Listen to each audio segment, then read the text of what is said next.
آپ سب پر سلامتی ہو۔ افضل الی آبادی کا لکھا ہوا ہے، اب تو ہر ایک اداکار سے ڈر لگتا ہے۔ مجھ کو دشمن سے نہیں یار سے ڈر لگتا ہے۔ کیسے دشمن کے مقابل وہ ٹھہر پائے گا جس کو ٹوٹی ہوئی تلوار سے ڈر لگتا ہے۔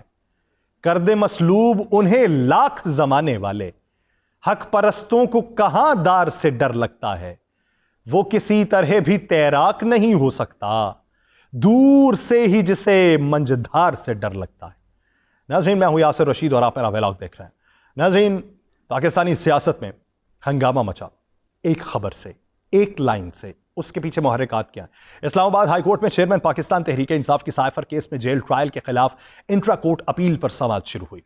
سلمان اکرم راجہ جو ان کی جانب سے وکیل تھے، انہوں نے کہا کہ اپیل میں آفیشل سیکرٹ ایکٹ عدالت کے جج کی تعیناتی کالعدم قرار دینے کی بھی استدعا ہماری جانب سے کی گئی ہے۔ اسلام آباد ہائی کورٹ نے سائفر کیس کے ٹرائل پر آج تک حکم امتناعی جاری کر رکھا تھا، یعنی آج تک سٹے تھا اس کا۔ آج جب سماعت ہوئی تو عدالت نے اٹارنی جنرل کو جیل ٹرائل کی وجوہات پر مشتمل مکمل ریکارڈ طلب کر رکھا ہے، اور یہ بھی کہا گیا سلمان اکرم راجہ کی جانب سے کہ میں بتانا چاہتا ہوں کہ گزشتہ سماعت پر سٹے آرڈر کے بعد کیا ہوا۔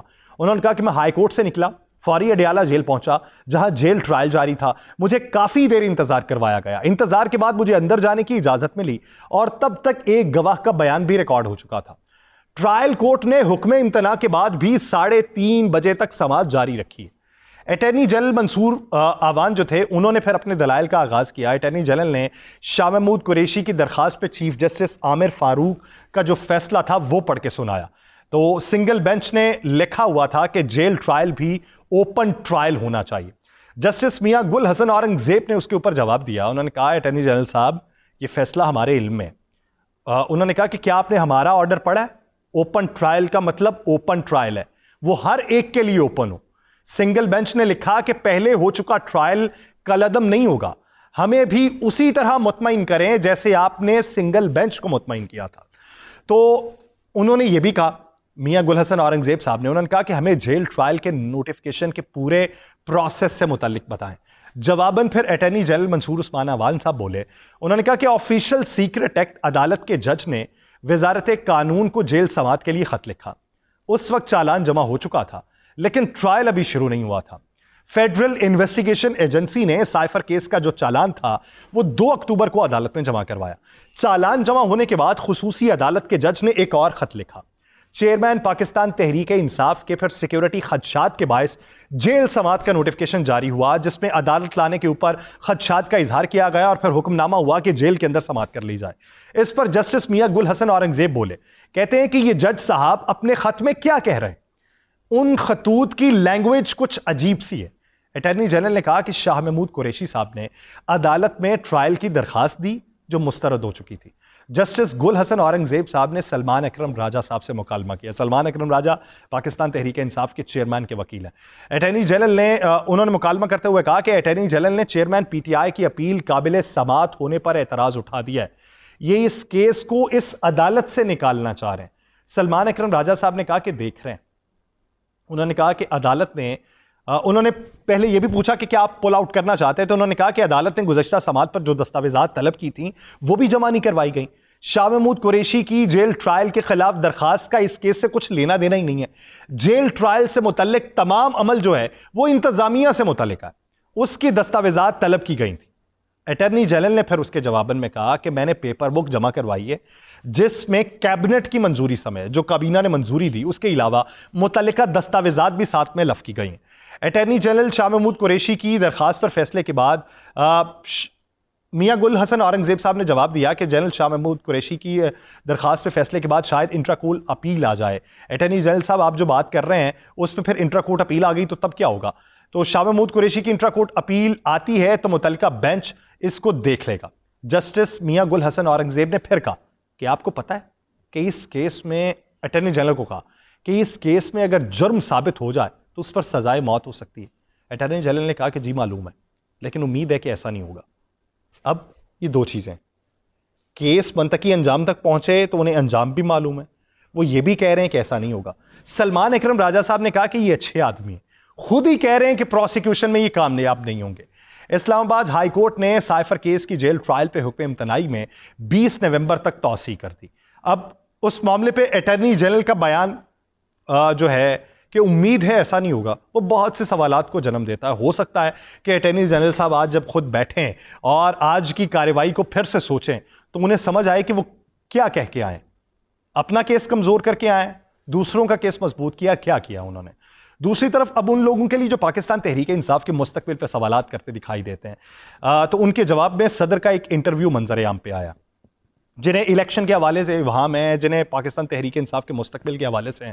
صدر مملکت نے مصالحت میں ناکامی کی بہت سی وجوہات بیان کر دی ہیں. وہ کہتے ہیں کہ بہت سی وجوہات تھیں جو مصالحت نہیں ہو سکی. چیئرمین پی ٹی آئی کی الیکشن میں شمولیت کا فیصلہ جو ہے وہ عدالت میں ہے. صدر مملکت نے کہا کہ عدلیہ، انتظامیہ، سیاسی رہنما یہ انتخابات کے بروقت انعقاد کے اوپر سبھی متفق ہیں اور کوئی شبہ نہیں ہے کہ انتخابات جو ہیں وہ 8 فروری کو نہیں ہوں گے. اس میں شبہ کوئی نہیں ہے، 8 فروری کو ہی کروائے جائیں گے. انتخابات کی تاریخ پہ کوئی کوتاہی نہیں برتی. اتفاق رائے سے الیکشن تاریخ پہ سپریم کورٹ کو میں سراہتا ہوں. صدر عارف الوی نے یہ بھی کہا کہ میاں نواز شریف صاحب، وہ جو باتیں گردش کر رہی ہیں کہ میاں نواز شریف صاحب آئندہ کے وزیر اعظم ہوں گے، تو ان سے پوچھا گیا کہ اگر وزیر اعظم ہوئے تو انہوں نے کہا کہ میں حلف کا تقاضا پورا کروں گا. سیاستدان، انتظامیہ اور اسٹیبلشمنٹ مل کے کام کرے تو مسائل حل ہو سکتے ہیں، جبکہ لیول پلینگ فیلڈ مہیا کرنا الیکشن کمیشن اور حکومت کی ذمہ داری ہے. پاکستان تحریک انصاف کے تحفظات کی طرف خط لکھ کے حکومت کی توجہ دلائی ہے کہ حکومت نے لیول پلینگ فیلڈ مہیا کرنے کی یقین دہانی کروائی ہے اور قوم بھی بھروسہ رکھتی ہے کہ حکومت لیول پلینگ فیلڈ کا اہتمام کرے گی. صدر مملکت نے اس بارے میں یہ بھی کہا کہ الیکشن شفاف بنانے کے لیے آئین صدر کو عملی قدم کی اجازت نہیں دیتا. معاملات پہ حکومت کی توجہ دلانے کے علاوہ کوئی اور راستہ موجود نہیں ہے. یہاں سے یہ تاثر ملتا ہے کہ صدر ایک ہائیبرڈ لائف کی فیل کے اندر جینا چاہتے ہیں. صدر وکٹ کے دونوں طرف کھیلتے رہے، اب نہیں، کافی عرصے سے وہ وکٹ کے دونوں طرف کھیلتے رہے، اور اب بھی وہ ایسے ہی لگتا ہے کہ وہ ہائیبرڈ باتوں کے اوپر زیادہ یقین رکھتے ہیں اور اس پہ انہیں وہ تاثر نہیں ملے گا.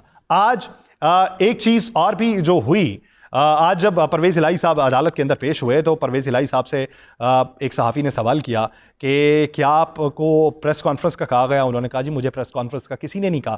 انہوں نے کہا جی کہ کیا آپ پریس کانفرنس کریں گے؟ تو انہوں نے جواباً کہا کہ تم ہی کر لینا میرے حصے کی. یعنی پرویز الہی صاحب جو ہیں وہ بات یہ آ کے بتا گئے کہ پریس کانفرنس کرنے کا کسی نے نہیں کہا، تو اس لیے ان کے اوپر کوئی پریشر نہیں ہے، تو وہ جو فیصلہ کریں گے وہ اپنی منشا کے مطابق کریں گے. دوسری طرف ان کے صاحبزادے جو ہیں وہ کہتے ہیں لگائی ہے تو لگا کے رکھیں گے. اب اس معاملے کے اوپر آنے والے دنوں میں پاکستان تحریک انصاف کی باغ دوڑ کس کے ہاتھ میں ہوگی؟ پرویز الہی صاحب جیل میں، چیئرمین جیل میں، مختلف رہنما وہ یا تو سیاست سے کنارہ کشی کا اعلان کر چکے یا دوسری پارٹیز کے اندر شامل ہو چکے. پاکستان مسلم لیگ نون جو ہے وہ اپنے لوگوں کو آگے بڑھانے کی بجائے دوسرے لوگوں کے ساتھ ملی جلی بھگت کر کے برسر اقتدار آنے کی کوشش کر رہی ہے. پاکستان پیپلز پارٹی کو غم یہ کھایا جا رہا ہے کہ وہ لوگ جو پاکستان پیپلز پارٹی کے اندر شامل ہو رہے تھے وہ اب پاکستان پیپلز پارٹی میں ہی آ رہے. آئی پی پی کوئی مضبوطی نہیں دکھا پا رہی. پی ٹی آئی پارلیمنٹیرین جو ہیں وہ کوئی بہت بڑا اجتماع نہ کر سکی. اس لیے پاکستان کے اندر آنے والے دنوں میں حکومت کیسی بنے گی تو لوگ اس بارے میں یہ رائے رکھتے ہیں کہ ایک قومی حکومت بن سکتی ہے.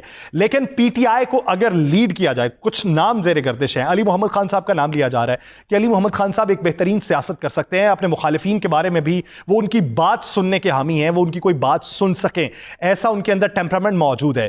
آنے والے دن میں ٹکٹس کے اجرا کے حوالے سے، شارٹ لسٹنگ کرنے کے حوالے سے، الیکشن کمپین چلانے کے حوالے سے اگر ادھر سے علی محمد خان سامنے آتے ہیں جن کے بارے میں ابھی متفق طور پہ، مستند طور پہ کوئی رائے نہیں دی جا سکتی، لیکن جو نام گردش کر رہے ہیں ان میں یہ ایک نام ہے جو بہتری کی سمت میں لے کے جا سکتا ہے، جو ریوائول کر سکتا ہے، جو خلیج جو ہے اس کو کم کر سکتا ہے، اور جو یہ جو نفسا نفسی کا ماحول ہے اس کو ختم کر سکتا ہے، اور جو یہ بھی فیصلہ کروانے میں عملی کردار اپنا ادا کرنے کو تیار ہوں گے کہ جو دہشت گردی میں ملوث تھے یا جو نفسا نفسی کا ماحول پیدا کرنے میں ملوث تھے، جو انارکی پھیلانے میں ملوث تھے، ان کو سائیڈ پہ کر کے آپ ان لوگوں کو الیکشن لڑنے کی اجازت دیں جو اس سب کے اندر ملوث نہیں تھے، تو حالات بہت سے لوگوں کے لیے بہتر ہو سکتے ہیں. اس حالات کی بہتری کا پیش خیمہ کون ثابت ہوگا، کب سے اس کا نقطہ آغاز ہوگا، اس کے لیے وقت کا انتظار ہے. مجھے دیجیے اجازت. اللہ نے کے بعد.